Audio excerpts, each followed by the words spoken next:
Hi అండి, అందరికీ నమస్కారం. Welcome to my YouTube channel. ఇప్పుడే అందిన వార్త అండి. ఏపీ ఉద్యోగ పెన్షనర్స్కి పెండింగ్ బిల్లు చెల్లింపుల తాజా సమాచారం అయితే తెలుసుకుందాం. వీడియో ఎక్కడ స్కిప్ చేయకుండా ఎండ్ వరకు అయితే చూసినప్పుడు పూర్తి ఇన్ఫర్మేషన్ అర్థమవుతుంది. అలాగే వీడియో నచ్చినట్లయితే ఒక లైక్ చేయండి. ఇంకా సబ్స్క్రైబ్ చేసుకున్నట్లయితే మన ఛానల్ సబ్స్క్రైబ్ చేసుకున్న ద్వారా నేను చేసే ప్రతి ఒక్క వీడియో మీ వరకు రీచ్ అవుతుందండి. ఇంకా ఆలస్యం చేయకుండా వివరాల్లోకి అయితే వెళ్ళిపోదాం.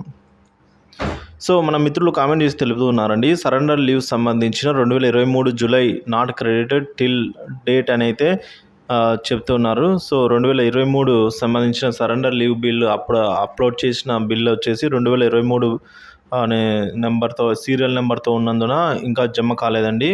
సో కావున అవి బిల్స్ అయితే 2024 ఫైనాన్షియల్ ఇయర్కి అప్డేట్ అవ్వాలి సీరియల్ నెంబరు. సో అప్పుడే జమ అవుతాయి. సో అలాగే జూన్ 2022 ఎస్ఎల్స్ నాట్ క్రెడిటెడ్ ఇక 8,14,000 బిల్ అయితే ఉంది అని అయితే అంటున్నారు. సో అవి కూడా బిల్ నెంబర్స్ అయితే చేంజ్ అవ్వాలి. అలాగే ఇంకొకటి బిల్ అమౌంట్ని బట్టి కూడా జమ అవ్వడం జరుగుతుందండి. సో పెద్ద అమౌంట్లు అయితే కొంచెం లేటుగా నిదానంగా జమ అవ్వడం జరుగుతుంది. చిన్న అమౌంట్లు అయితే జమ అవుతున్నాయి. ఇక మరొక మిత్రులు తెలియజేశారండి. సో తన యొక్క బిల్ నెంబర్ అనేది 2023 సంబంధించినట్లు ఉన్నట్టయితే సో మళ్ళీ దాన్ని డీడీఓలు వెరిఫై చేసి bill move to 2024 serial number అండి. సో కొత్త బిల్ నెంబర్ వేసి మళ్ళీ దాన్ని అయితే బిల్లును మూవ్ చేయడం జరిగింది. సో అటువంటి బిల్లులు కూడా ఇప్పుడు మళ్ళీ కొత్తగా అప్లై చేసినట్లండి. సో అలాంటి బిల్లులన్నీ కూడా మళ్ళీ అవి వెయిటింగ్ ఫర్ ఫండ్ క్లియరెన్స్ స్టేజ్లోకి అయితే వెళ్ళిపోయాయి.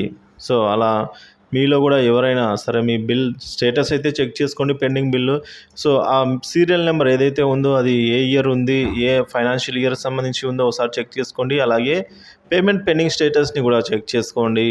2024 ఉన్నట్లయితే ఆ payment pending status waiting for fund clearance అని అయితే రావడం జరుగుతుంది. సో అదే కాకుండా మరొక బిగ్ న్యూస్ ఏంటంటే మనం ఇప్పటివరకు అప్లోడ్ చేసిన బిల్లులు మాత్రమే జమ చేస్తూ ఉన్నారండి.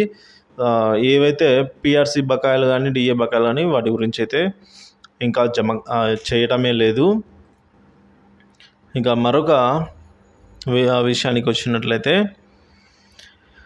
కొన్ని బిల్లులు ఈ విధంగా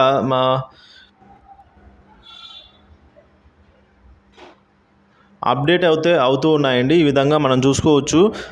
బిల్ నెంబర్స్ కూడా అప్డేట్ అయితే చేస్తూ ఉన్నారు.